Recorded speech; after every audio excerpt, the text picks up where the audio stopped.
Well, we've been watching to see whether the man tapped to be the next CIA director would make it through the Senate confirmation hearings whole. Well, General Michael Hayden told the Senate committee that he would like to see a greater emphasis on the development of language skills at the CIA. General Hayden talked about his vision for the agency at confirmation hearings this week before the Senate Intelligence Committee, and he vowed to encourage risk-taking and to remake the CIA into the nation's premier intelligence gathering agency. And that takes a lot, and the FBI knows that. In fact, that agency is reaching out to Arab Americans for help as investigators and translators. Today, FBI agents went to Giants Stadium in New Jersey. They're trying to recruit Arab Americans to join the Bureau. Agents say the meeting is, well, part of an effort to build bridges to Arab Americans as well as to address some of their fears. We're trying to reach out to the kids of the Muslim community. I think it's very important that we establish a dialogue with them and let them get to know who we are. I think every time that we have an opportunity to be close with them and talk with them, I think it serves everybody better. It's just removing the negative stigma of law enforcement to the people, showing that law enforcement are just regular people, that you shouldn't be scared of them at all.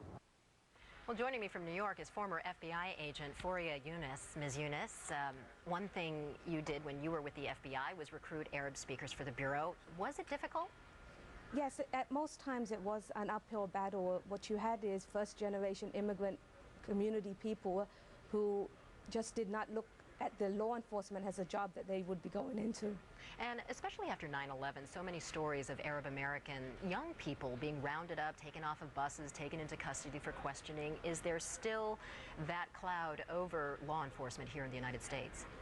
I do think that cloud still exists, that there was a large wall that went up between the immigrant community and law enforcement community, and it's going to take a few years before that wall comes back down. Because some of that can be coupled, too, with family history. I mean, if first or second generation kids, parents lived in the Middle East, trust of law enforcement is not necessarily something very commonplace where people just couldn't trust the local police officer or the security force.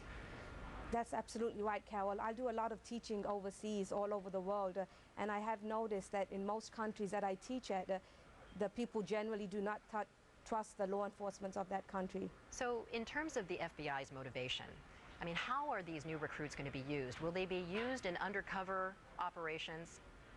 Well, I think what we'll do is most recruits obviously go through Quantico, a 16-week training program at the FBI Academy, and after that, depending upon where their skills are needed, they get placed appropriately. Obviously, there will be some people that will eventually join some of the undercover programs at the FBI. But wouldn't that be one of the big missions in this recruiting? I mean, if you can get Arab speakers, I mean, that we know the FBI has. What they can't necessarily get are people who can infiltrate terrorist societies, right? Have the language skills, the look.